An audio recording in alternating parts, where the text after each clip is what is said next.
Better not be filming this. The other day we went to give a thing somewhere, and anyway, the girl wasn't called the name of the girl I thought she was called anyway, and it turned out that I called her 3 different names, and she was neither. She was the 4th. Oh right. Yeah. And if this does make my dicky tummy, as Tom puts it, and I have to go in one of those portaloos, you and I probably will struggle to speak again, because if you've been in one of those portaloos, you'll never go in one again. Well, I hope you do win your world trip that you think you're going to win on picking names. I'm after a Nobel Peace Prize. Yeah, I could tell. I can see the statue of you now. 9th of June, it's night time, it's just coming up to 9 o'clock. Here we are at Diddley Squat on Jeremy Clarkson's farm. We're setting up, amazing team effort. There's a hive of activity. I think we've probably got best part of 10 people here, and we're just unboxing everything, getting it ready. The beers have been flowing, had a couple of strays come round which we've given beers to. They seem to enjoy the Hook Norton beer, and also the RAGT Arrow beer that we've got here, which we're on the RAGT stand, and we hope to look forward to seeing you over the next 2 days on the 10th and 11th. Come and find us. 10 a.m. on the 10th of June, we're at Cereals. Got here at just before 8. So got here last night, had to unpack everything. It was a massive team effort by everybody. There was like a waft of people everywhere and cardboard galore. Just done for Hector. We've been on stage with Ryan and Lizzie and Andrew, just talking about great marketing, about the pitfalls and successes. So we're on the KWS stand, and they've got a sort of seed to shelf sort of stand here where they're all the way through the Cereals event. They're doing independent little talks. So. And we're doing the same thing again tomorrow. Yeah. Are you feeling positive about farming? I think we're going through a challenging period, to be honest with you. Yeah. And I would be lying if I told you, and I wouldn't be telling the truth if it isn't difficult. Are we recording? I don't know when. Yeah. So something I was thinking about, funny enough, this morning, as you do, tenancies, long-term tenancies. Yeah. So because we have to pay stamp duty. Over 7 years. Yeah, people aren't offering 7-year tenancies, not offering 10-year tenancies. I spoke to somebody yesterday and I asked for a 10-year tenancy. And actually, I think that's really holding us back, that I can't access long-term tenancies. And they've got this stamp duty in the way, which has created this culture where I tendered for something the other day 3 years. But I can't do anything with 3 years. I can't dig the ditches out, I can't correct the soils. The upfront costs that you want to invest in that farm cannot be justified with a short-term tenancy. And you're absolutely right. That is one of the asks. Is that in Ireland they've done something around the 7-year rule and actually encouraging longer-term tenancies. Whereas at the moment it's completely the opposite. That you can't go above that barrier because of the stamp duty. So it is one of the things that we're asking for around tenancies, because I genuinely think that if you're going to farm the land for the long term and really invest in it, 10, 20, 25 years. And at the moment, if you hear of a 25-year tenancy, you think, wow, that's a long while. Yeah. But if we want to invest but for actually, a long term... look at a career. If you're coming out of college at 21 or something like that, 10 years is only going to take you to 31. Yeah. So it's not actually that long. So 25 years, for example, as a starting point, actually is a good part of your career. But particularly if you think back to the 86 tenancies, we had 3-generation tenancies. Yeah. They were going to be 60, 70 plus years. So 25 years in that term is pretty short, isn't it? So it's I think it's a manageable amount, where if we can get beyond that 10, 15, 20-year period, then I think it does make a lot more sense, and it means you can prepare that land to be productive for the long term. Land drainage is another critical one. It's a big problem because we all know that land drainage is starting to fail, so there's a level of investment needed.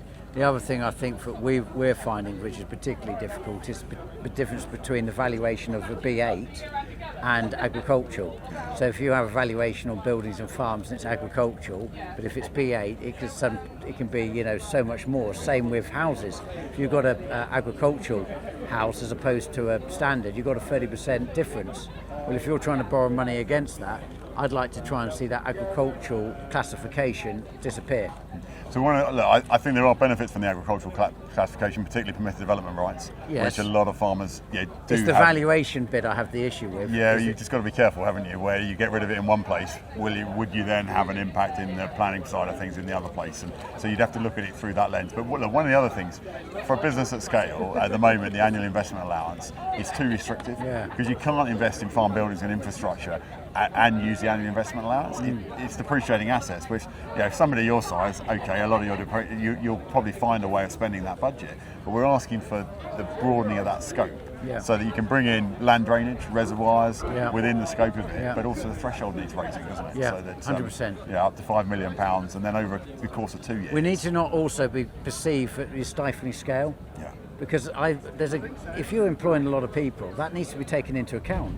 And if you look back to all of the European investment money, the leader grants and all that, it was all about how many jobs we were creating, wasn't it? Yeah. Now, okay, a lot of the productivity gains are going to come from bigger machinery and being more efficient at scale, but you've still got to employ people. And at the moment, the grant schemes just don't work for that at all. So, I think otherwise we're going to end up with a system where people start leaving the land because they're too restrictive on them making an income, because they've been held back on size, because they're not allowed effectively to go to scale because of the restrictions that are put in place, like the 100k cap. Yeah. That for me, I've got a 400k currently on cover crops.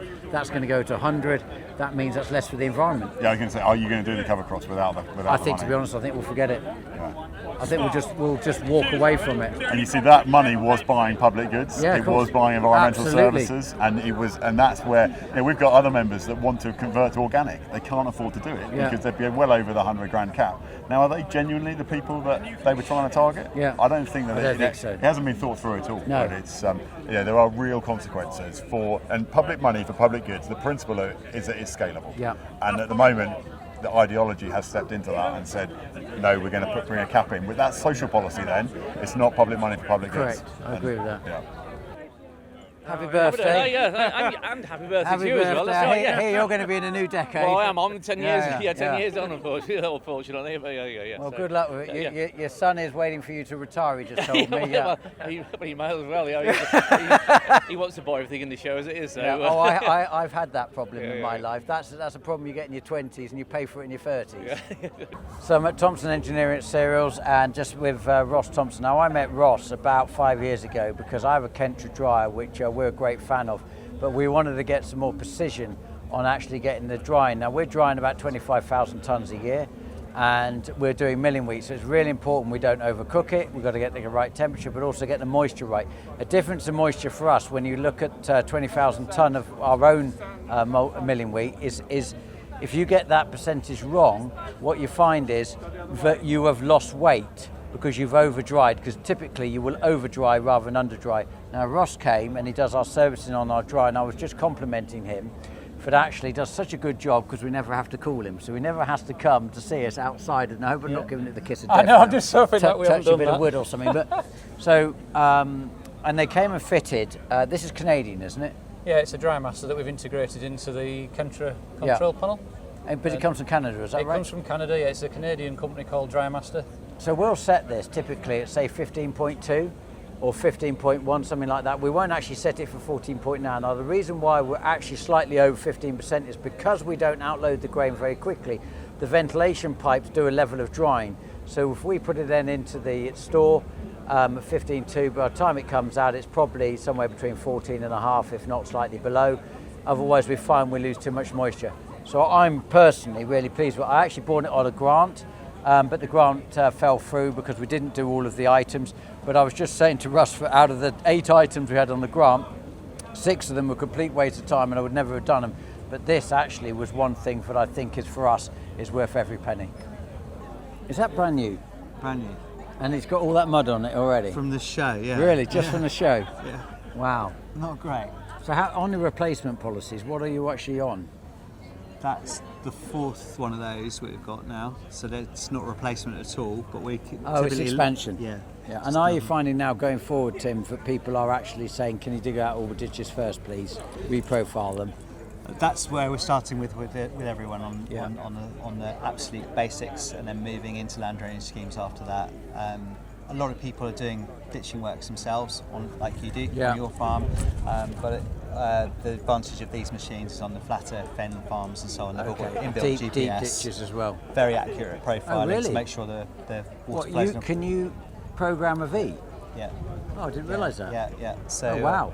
Yeah, doing a good job. Huh. Yeah. And I mean, typically, as farmers, I'm not always pleased when it rains, and you are. I'm delighted at the moment. But on this particular occasion, I think we were all delighted it rained. How much have you had now? We had 78 mil. in the last 10 days. So that's very interesting. We've had significantly less in Norfolk. But you were having some good times when I was having nothing though, weren't you? Yeah, so we've had 36 mil through my gauge when I left for cereals yesterday. Yeah. I think there's been a bit more overnight and so on. But it's interesting because obviously here has had quite a bit, hasn't it? I think but all the farmers I'm talking to walking around all seem to think that this might have just come at the right time. Well, just talking to Tom about it, and I think for the wheat crops, hopefully they will. Tom cameraman. Yeah, Tom cameraman. I know he thinks he's a proclaimed advanced farmer, but yeah. I think they look all right. They don't look like. I don't think there's been the heat this year that we've seen in previous years. No. There was a couple of very hot days, particularly when we saw you at Suffolk Show, but that was the only real strong heat that we've had. We've had plenty of days in the 20s, but so there might be a bit of cash. Spring crops, though. Spring crops are terrible. Everybody's remembering what drainage is, how important it is, especially an event like this. It will all come back. It will all come back. You're smiling. This is a good sign, Tim. It would be nice. It would be nice to see farming do a bit better again. It's been a hard time. I think everybody needs it. From the all aspects of farming needs that, don't they? Yeah. Supply chain, everybody. Talked to quite a lot of people this morning, and I think everyone's just hoping there's going to be a rabbit out of a hat somewhere. I'm not quite sure where that's coming from. Well, we're forever optimists, aren't we? Always. You know, something like that is what keeps us going in farming, because actually a lot of reasons have been not to do it, but of course we always think, now this might be a great year. Yeah, exactly. And I think we're going to have a spike in grain prices. They're starting to creep upwards, aren't they? Just a little bit now. I'm feeling optimistic. You always are. Yeah. You always Buy are. some grain. Good job. Take care. Good. Nice to see you. See ya. Take care. Here we are. So what are we now? Mid-afternoon. Oh yeah, it's 12:30. We're at the Bungay tent. Come find James. So just to have a quick update. So I'm feeling optimistic, James, about the fact, oddly, with no proof in any of my optimism, that actually the rain is going to have increased the yield dramatically. It's just come at the right time. The grain's going to go bolder, and I've got this gut feel, and this is a romantic idea, that we are going to have a spike in commodity prices. Yeah. I think your gut feel could be correct. I've just got this feel. It's a strong feel. Well, it may not happen for the next few months, but we're in potentially a record El Nino year. Yeah. And that tends to affect Southern Hemisphere crops. So it could be the Aussie harvest that gets pegged back. Yeah. But if you look at the world stats today, you've got world wheat production down 40 million tonnes on last year. Mm-hmm. And I think we're going to see a base. We're at the bottom of the market today, so that's no further downside, in my opinion. I mean, as an industry, I think we need this across the board, don't we? We do, and it's not only just here in the UK, but it's across Europe, it's everywhere, that we're bordering on the cost of production, so why buy the dips? That's what we're telling every consumer, and that's what we're seeing around the world. We're seeing tenders coming in now for North Africa, the Middle East. They're starting to buy, but I would say UK consumption cover is the lowest it's ever been at this time of the year. How interesting. The millers have got a lot of wheat to buy, the feed compounders have got a lot of wheat to buy. What's holding them back? The maltsters. I don't know what should be holding them back at basic the cost of production. So in a lot of theory then, this would be the best time for them to fill their book. They should be coming and starting to put some cover on. We are starting to see it on some of the imports, soya, etc. But we haven't seen any significant buying of UK feed wheat or milling wheat yet. So I have a feeling that normally it starts to roll after cereals. Yeah. So I'm hoping to see that we'll see some demand in the next 3 or 4 weeks. Is there a show offer? We can do a deal. We've got a show deal. What we could do is like but you just said special offer. No, you shouldn't be selling at the moment. No. I want to get you to the right price so I can shake your hand on it. Because you're feeling optimistic. Yeah, no, I am feeling optimistic, and it's great. Do you think there is, just in terms of shift, we've seen some extraordinary movements, haven't we, in over the last 5 years of shifts. Do you think that the 10, the 20, the 30, the 40 pound a tonne shift is actually reality? That we could see that? First and foremost, we haven't priced in, or the grain prices haven't priced in the cost of energy today. Yeah. We're all absorbing that cost today. Yeah. Whether it's you, whether it's us, none of us have passed that on yet. Yeah. And if this is going to stay a little bit longer, then that has to come in. Yeah. So that will have to add to the cost somewhere. Your fertiliser price I don't know, have you bought fertiliser? Not for next year. No. Nothing. And typically by now I'd have bought all of it. Exactly. And I think the other thing that's coming is cash flow, because all the costs are going up. You know, we're getting more requests now for farmers looking for cash flow. Yeah. They don't really want to sell, but they could have to sell a lot at harvest time when they shouldn't really at these low prices. That's good for me, for being a storage partner with you. Yeah. Because that's actually what plays into the stores being required again. You can draw on some cash and hold the grains to market later in the year. And then you'll need more space because if the people need to sell early, you can't put it into the mills and so on. We're almost going back to a more of a traditional based model. Yeah, yeah. Oh, exciting. Well, I feel better. I think I might even look to buy a new car. Another new Range Rover. Yeah, I'll stop it now. So we've got introducing some new sponsors. We've got everywhere. So we've got 9... Almost. Take two. Look, I don't know who named the business that, but I need to speak to them. It sounds like a coach company. I know. I get it. It sounds like Every every when. Okay. It means all But the together all at cinema, once or I'm thinking of the something, cinema. Yeah, when. It means all together all at once, something like that. Okay. At all times. I apologise. That's This fine. may... Just look at Naomi. Look, The other day we went to give a thing somewhere, and anyway the girl wasn't called the name of the girl I thought she was called anyway, and it turned out that I called her 3 different names and she was And neither. she still answered. She was the 4th. Oh, right. Yeah, but anyway, Naomi, I don't think we got on very well in the end. But anyway, so we got. She wasn't that memorable. Joe and Naomi from everyone. Thank you. Well done. So you do realise we're still filming, don't you? Oh no, we don't do retakes. This is it. It's a continuous. You are basically Mother Hen now, aren't you? You are Mother Hen of quiet now. the new insurance company. So we're very grateful for sponsoring the channel and helping us spread cheer across. Absolutely. So the long and short of it is you're branching out into farming. You were in farming before, but in a previous name, which was Towergate. Towergate Farm Insurance, Yeah. So we rebranded just before Christmas. Yeah. And obviously we want to get the new name out there. So yeah, really excited to work with you guys. And you are sponsoring our lovely glasses, aren't you? Yes, modelling the glasses today. So yeah. And I see you're not dressed correctly. No, I'm not actually. And No. I've got some animals on here. So Okay. Joe did model one of the gilets earlier. Okay. So And then put it back. Yeah. Well, that's just no good. That's no good. Yeah. We're waiting for a freebie. And I asked her if we knew each other, and she said, "Oh, was it in a nightclub?" But it was definitely. I remember. that. it was definitely a nightclub, was it? Okay. Yeah. So anyway, we're going to do a bit more in the future about what you guys really do, try to get down into it and actually how you can help farming. Absolutely, yeah. But today's not the day. Today's not the day. Yeah. No, we're just here to Drink enjoy my beer, aren't you? to drink your beer, to be at cereals. The sun's shining. It's great to see everyone out and having a good time. Yeah. And you know, And we especially want the sun to come out because it's cold, isn't it, when the sun goes in? Absolutely, yeah.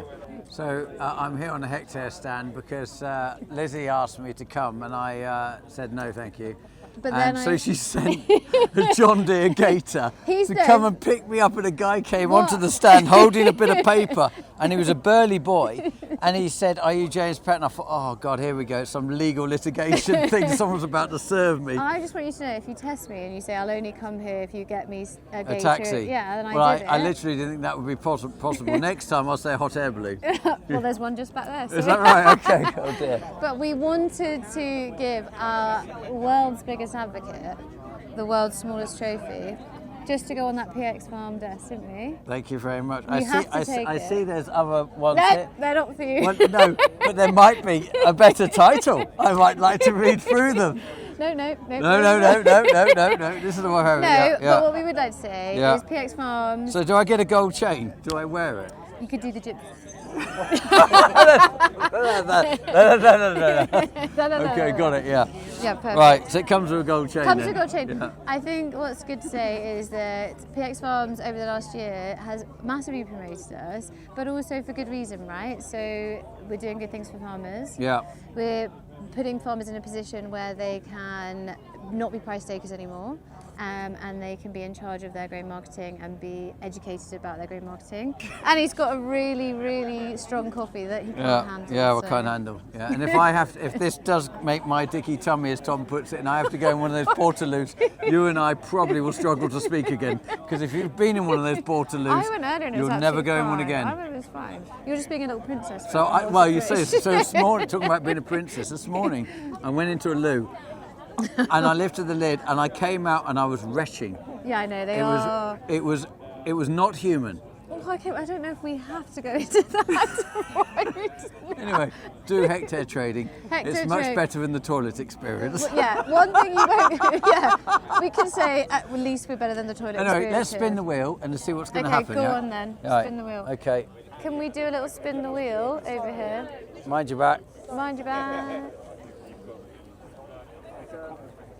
Oh! Oh no, hold on. Mystery prize. Right, what's the mystery prize then? A hamper of beer that you won't drink. Okay. I'm with James and Mark. So these are the experts in the field of hybrid wheat. And so said wheat, it just looks like wheat. There is nothing particular about it that you would say that was extraordinary, is there? But you're going to show me something that's going to change my mind on the other side of this board, is that right? We are indeed. I'm going to show you the proof is in the pudding. Yeah. And the absolute belief in or you're going to tell me that looks any different than any other Well, wheat? that is actually only sown at 85% of the seed rate of that. Okay. So you're going in a much lower seed rate, but you're getting the same or more covering. Yeah. So that's the first bit where you're seeing the hybrid vigour above ground. Are we seeing any longer? In terms of straw length? Yeah, could you look at a field of wheat or hybrid wheat and could you tell the difference? What about you? Yeah, in some of our varieties, sometimes you can see the difference because obviously what we've created is hybrid vigour, so great big vigorous canopy. Sometimes Not, a bit taller, but we're not talking this time of year. Then you're talking about at seeding time. Yes. Okay, when it's coming out the ground, when it's coming out the ground, you can see that, but you can also see when it's come out in here. Yeah. Yeah, absolutely. And then obviously not just the magic that you're seeing above ground, but also the magic that you're seeing below ground. But as I'm told, on the other side of this board is the rooting structure is the bit that I'm going to be impressed with. Is that right? Absolutely. This is the bit that has been drawing grower after grower. And this is where you're day. unlocking nutrients because you're getting down deeper. Is that right? Correct. To deeper, levels that... wider. So if we look here, this is a conventional SY Cheer from our conventional which portfolio. I've got that variety. Excellent. And it looks really good. Looks good. This is what it's looking like underground. Yeah. Now, this is the effect of hybrid vigour. Same drilling date. Same drilling date, everything. These have been grown for us at our Gellets Hill station, so we can show them here today. But if you look, you can actually see the roots are even pushing through there. And then when we've added Noello in on as well, we've actually got roots coming out the bottom. So the concept of this is going to get to lower levels of phosphate, for example, in the soil profile. Yep, you're going to dig down.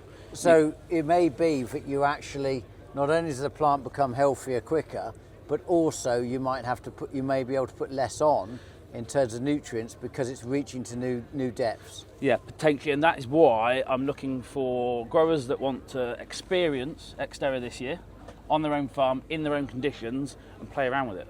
So you're calling it Xterra? Xterra. Xterra. And is that just a... That is the brand. No, is that going to be the long-term name? Yes. Oh, okay. Yeah, and then each variety will have an individual name. Right. I'm shortly to announce the first 3 varieties and first 3 names. Do you know what they are yet? I do. Okay. No one else does. We've had an internal competition. Okay. They're just going through regulatory at the moment. Yeah. And as soon as I get the green light from France, I can announce the first 3 You're names. smiling as if you've personally won. I have. Is this rigged? This is a career opportunity. Okay. I have personally won because I get to launch this. Yeah.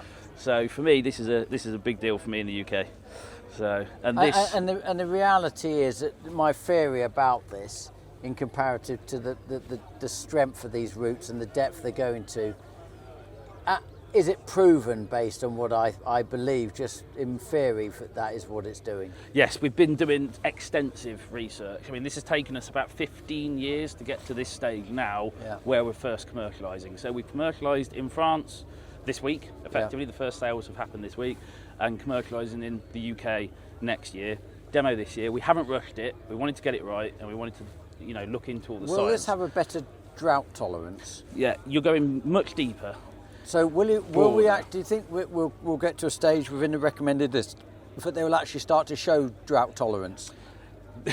That would be for the recommended list board to debate. We'd love to do that, because what we're trying to breed future-proof varieties for you guys on farm to future-proof your farms. Well, we're experiencing things within the farm now that I think that is generationally different. Totally.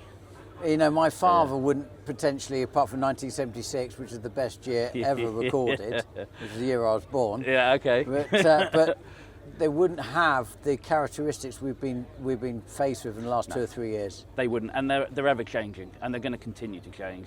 So, in our tool, you know, this is putting another tool in the toolbox, a toolbox that is getting many tools taken out at the moment, with regulation, with chemistry going, with actives going. What we can do is breed for those problems now and in the future. So you're seeing the first generation coming through now, where we're focusing on the hybrid vigor. This is the beginning to follow, you know, like we have with the hybrid barley. Yeah. You'll be getting traits. You'll be getting disease resistances. You know, other traits we can build on this fantastic foundation. Yeah. And so this is, as I understood, it's been harvested in France this year, which is commercially then is enabled to be grown this coming year in France. Correct.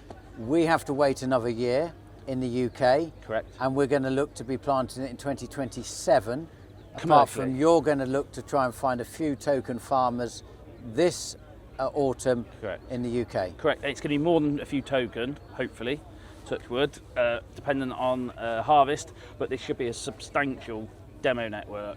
I want to get across the country, different farm types, different soil types, different geography, different agronomic programs, and we can get the real authentic voice then of you guys, the farmers, that tell us how you grow it, what you like about it, what you don't like about it, and you can tell each other as well.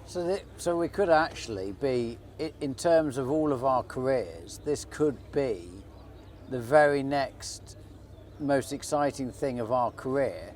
Like my grandfather would have talked about getting to 10 tonne a hectare from 6 tonne a hectare. This might be what we consider in our career, in our livelihoods, this might be the crop which it creates a big change. It's the aspiration, it's the last major global crop to be hybridised in this way. Yeah.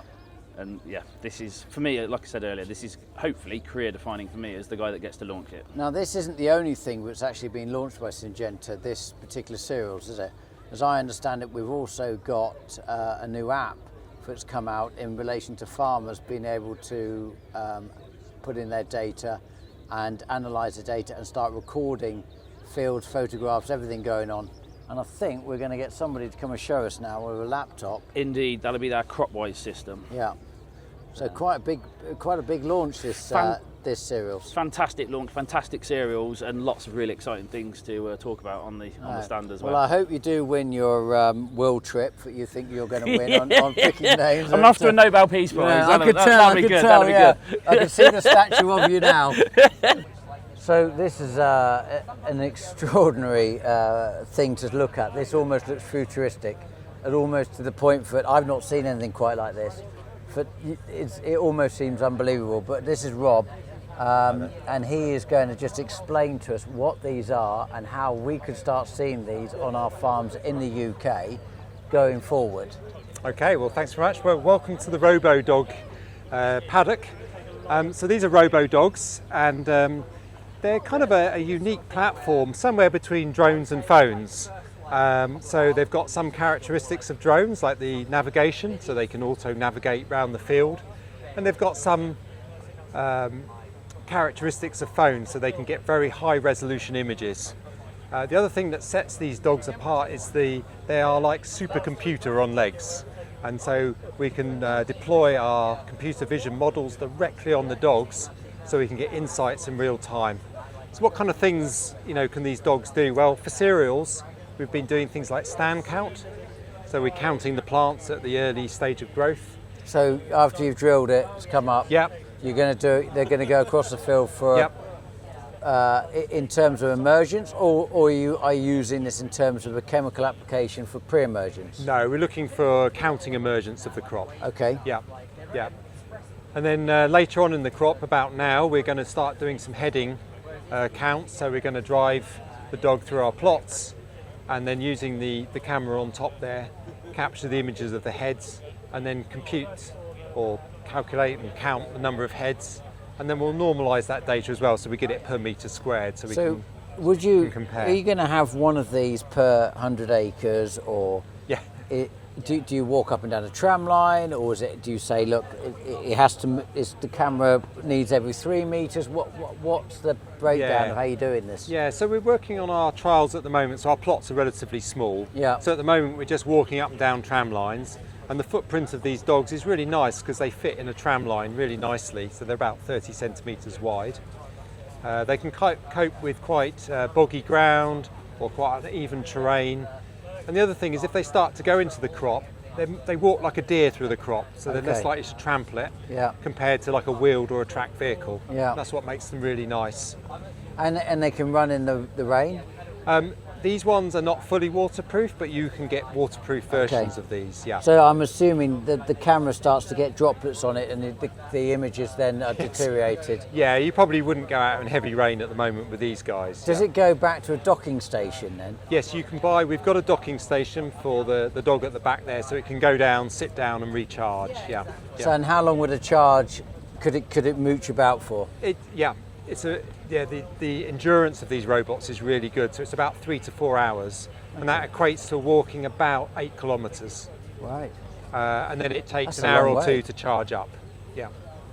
Yeah, it's a long way, isn't it? Just what is the cost of something like that? Okay, so for the basic dog without the big computer in it and you can't program, it's about $3,000. No, one which is fully operational. Fully operational is about £15,000, that would be. So is Syngenta thinking that you're going to sell these to farmers, or are you going to lease them to farmers? No, I mean at the moment we're developing them for internal R&D in Syngenta. So we're at a concept stage? Yes. Okay. So we're just doing them for helping our own trialling. Yeah. Now I can see these things in the future being used by agronomists.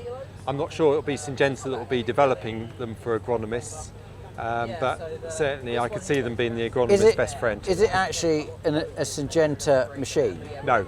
Okay. We just buy a generic platform, which is the dog, and then we kit it out with the camera system. And what makes the magic is the software we deploy, so the models, the vision models. And Rob, as I understand it, we're looking at a baby. Yes. There are bigger versions. Yes, this is the young pup, and you can get much bigger versions up to about here. And they can carry a lot more as well. So these guys can carry about 8 kilos of equipment. Oh wow. Whereas the bigger ones can carry up to about 30 kilos. Yeah. 30 kilograms is a lot. Yeah, it is, yeah. So you could do all sorts of things with a bigger dog. It's basically a child, isn't it? Yeah. Yeah, it's quite incredible. So yeah, these are the smallest dogs. But they've got a nice footprint, so they fit well in the glass house, say down tram lines. The other thing is they're very manageable to put in the back of your car as well. They're about 15 kilos in weight, so you can pick them up and pop them in your car as well. Yeah. And I'm assuming you bring it into a field and then it automatically thinks to itself, you tell it you're in X field, or does it locationally know where it is? The boundary is already pre-done, so it then goes backwards and forwards and does its own thing. Yeah, we want to deploy it just like a drone. So we will put RTK GPS on the back, and then we can deploy a flight path, as you were, or a dog path for it to go and walk to take the images. Yeah. We were just over with Rob, and he's basically showing a model which is collecting data, and that's going to be collecting a large volume of data. And I think this is one of the biggest issues in farming currently, is there is data available, but we don't really have anywhere for all the data can go into. And how are we going to abstract information from that data to have something meaningful? Because the model to date is quite traditional in the sense that you'd have an agronomist, like a crop doctor that walks it, writes a recommendation, and then the chemicals delivered, the operator sprays it. Yeah. I'm really interested in the data side, in the sense that I want to know why we're doing it, and can we get to a point that, the fields are 100 acres or whatever they are, actually we're going to get to the point that the sprayers are treating different areas continuously, And where is that information coming from? Is it going to be the likes of RoboDog or whatever it's called? Is that going to be driving the information? So what we've got here is CropWise operations. So in here you can look at your vegetation. So this is across your whole farm, and it just gives you a bit of a snapshot on the main landing page. And the different colours give you different NDVI. So you can go straight to fields that are a different colour, and you can load it up, and it'll bring you your field dashboard. So you can look at your NDVI, you can also look at your growing degree days. And then you've got some stats here about the vegetation in the field, the precipitation, the temperature and the soil moisture. Yeah. So that's all coming from weather stations, and if you've got your own, you can link that in as well, so it's really localised weather. You can also see scouting reports, so like you were talking about with your agronomist, what you can do is go into images, and then we've got Planet Labs imagery, so it's down to 3 metres and it's refreshed daily. So we can select one. From satellites? Yeah, from the satellites, yeah. Okay, and you so can see we have 3 got, metres. I mean, I've spent quite a bit of time on the satellites, but there is the issue of the cloud coverage. Absolutely. So you can see, like, from the 9th here, there were 3 different pictures taken on the 9th. Okay. So it's a good Am I broad selecting range. them or? Yeah, so you can select them, and you can scroll back years and years and find which one's best. Is this AI driven, just out of interest? We're going that way, yeah, Okay. absolutely. So you can go on the little camera here, select, and then tap on the red dot, and you can put as many of these in as you like. Tick it, and that'll create a scouting task. So this will go to your agronomist and say, you want these things to look at, so you can put your responsible agronomist in. Yeah. And then they'll have to go into the field then and create a scouting report off the back of that. So you can see in the report here that we asked the agronomist to go to that point in the field there, and then they went to look at the field. This is obviously from last year, and then they've added pictures in as well of the crop. Okay. So that can all just come back to your dashboard. So from in the morning when you've looked at it and thought there might be something on the NDVI there that's a bit wrong, by the end of the day you can have a full report of the field without having to leave the office. It's quite management heavy if I'm actually predicting where the agronomist is going, etc. Yeah. Is there a way in which I could get the information, perhaps may not necessarily be driven by RoboDog, but because my sprayers are going across the field 15 times a year, is there a way in which I could actually fit up the sprayers and the information could be snapshotting off those into this, as well as your satellites and doing comparisons, producing me maybe through AI recommendations? Can we get to that stage? We absolutely can. So we can integrate with the machinery, and whatever machinery you use, we can integrate with it. So it's an open platform. We've got over 80 integrations, so anything else that's open we can link in with. And on that, if you've got your sprayer with your camera in there, we've also got reports as well that will automatically detect any changes in NDVI and alert you to it. Okay. Well, as in, if you suddenly got brown rust or yellow rust, for example, are you saying that NVDI would suddenly pick it up and say, look, I think there's a problem in this? Not down to the sort of exact disease, but if there is a change in the picture, then absolutely. So could you see the time that we might have that RoboDog, one for a better word, a bit like the grass cutting idea, that it almost has a docking station and it's going out and it's doing 500 acres or whatever that ring fence farm is? Yeah. Crumbs. Don't see why not. I was more interested originally in the flying one. Yeah? I actually really like the idea of the drones going out, flying that, coming back, mainly because there is a limitation, of course, with a RoboDog, isn't it? It's got to get from there across that road. Yes. Whereas potentially... And it doesn't have great road sense. Yeah. Yeah. And so does that mean that every time I've got a field on different sides of the roads, I'm now immediately going to have a RoboDog for that 40-acre field, or do I not do it with that? Well, the thing with RoboDog is that it alleviates the issue with the drones, of the sort of legality of it, the flying of it, yes, it's private land, but do you need licenses? So that's where the RoboDog sort of comes into its own. So we're effectively, you could arguably say it's almost been invented because technology and legalities of the drones hasn't kept up. Absolutely, yeah. Oh, interesting. Yeah. So the speed of pace, if we were to predict a period of time, when have I got to really start thinking about this as a farmer, that this is a real life way that I should be going? Are we at the very beginning, or we say 3 years' time, or should I start thinking about it now? I'd be thinking about it on your way home, absolutely. As quick as that? Yeah, definitely. It's, the future I is think here. I need my children to get a bit older quicker. Yeah. Because I think they're going to be far more excited about this. Yes. Now, if you said to me, No, James, this is helicopter driven. I'm your man. We're on it. I'm on it. I'm on it. Yeah. Yeah, Good. absolutely. Well, you can purchase through Amex. Did he tell you that I got a thing about Amex points? Has he tipped you off on that? Is that what he might have said? done. Oh, Yeah, very good. Yeah. You know why I like Amex, American don't Express you? is available. Turn left. Very good. Just want to introduce Sarah. Sarah's the MD of UK Syngenta. So this is top dog. Thank you. And really impressed, actually. She was just telling me about her career.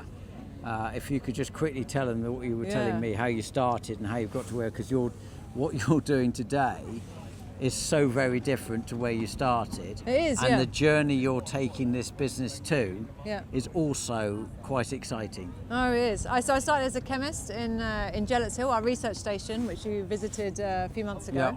I'm a biochemist by training, and through chemistry, through a journey through crop protection, through seeds, both on the R&D side and on the commercial side, over the last 20 years with Syngenta. It's 20 years in September.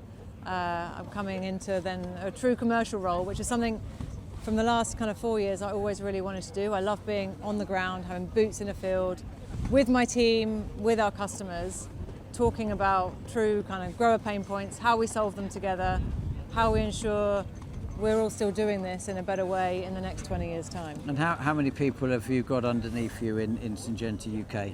Syngenta UK, we're a team of around 60 people in total, and you also, it's not just UK, is it? It's Ireland and Nordic countries, is yeah, that right? I look after Ireland, Nordics and the Benelux, so Belgium, Luxembourg, Netherlands as well. So, and turnover, what's the gross turnover?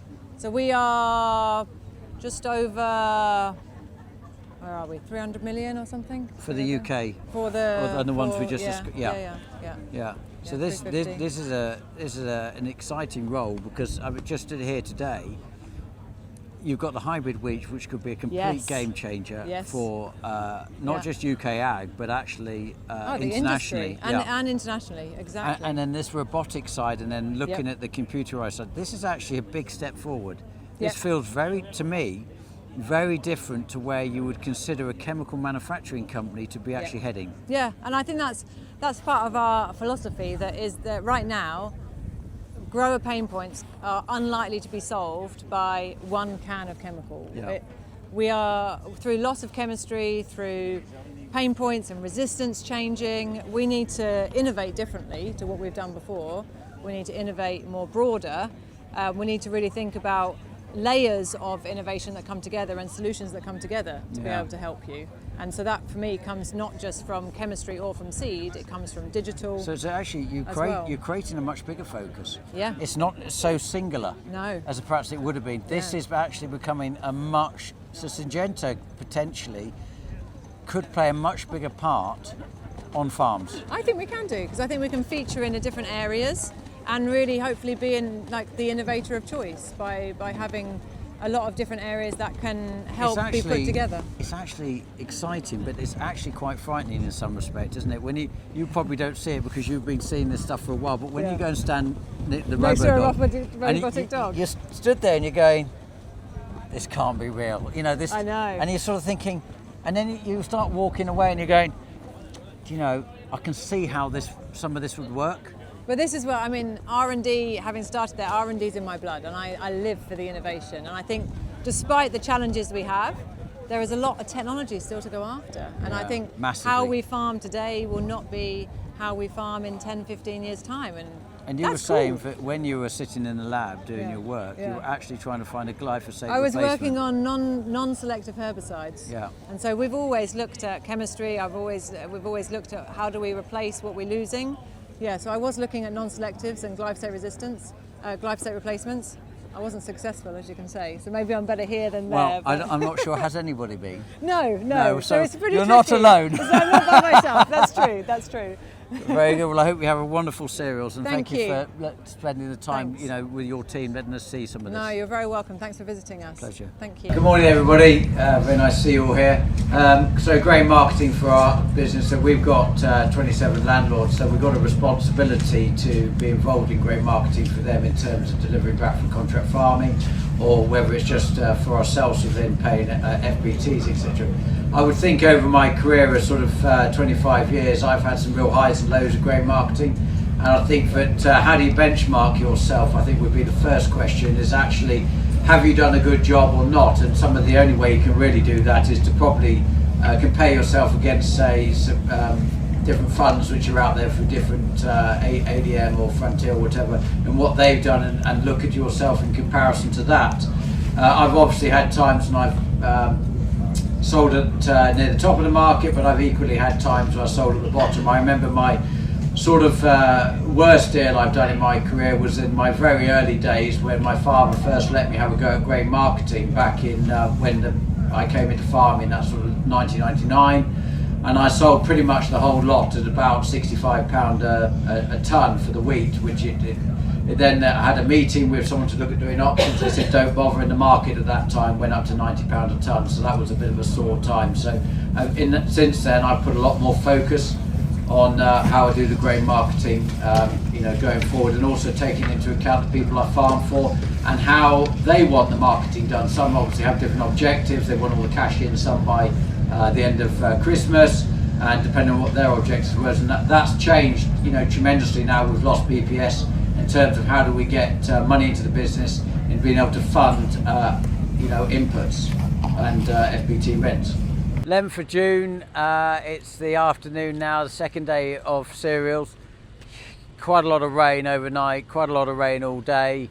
I'm cold to the bone. I'm a 30-degree man, and this is really quite chilly as today, isn't it? But it's been an amazing show. Thank you everybody that's made the effort to come to the stand, support us, all the lovely comments and things that you've said, and thank you everybody that's bought some merchandise, and thanks ever so much to the team that have been sleeping in tents for 2 nights. Tom's shaking his head. He's had woodlice to keep him as a single man. He's quite pleased with his woodlice, isn't he? Yeah. So if anybody's out there finds Tom attractive and you're called Derek, give him a call. They won't like that. No.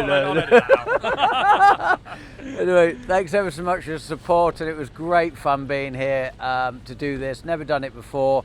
Thank you to RAGT letting us be on your stand, and happy harvest everybody, and we'll look forward to seeing you next week. Well, and the next show. Oh, and the next show. That's Simon's department. And through it all, she offers me protection, love and affection, whether I'm right or wrong, down the waterfall, wherever they take me, I know that life won't break me, when it comes to call, Glory, she won't forsake me.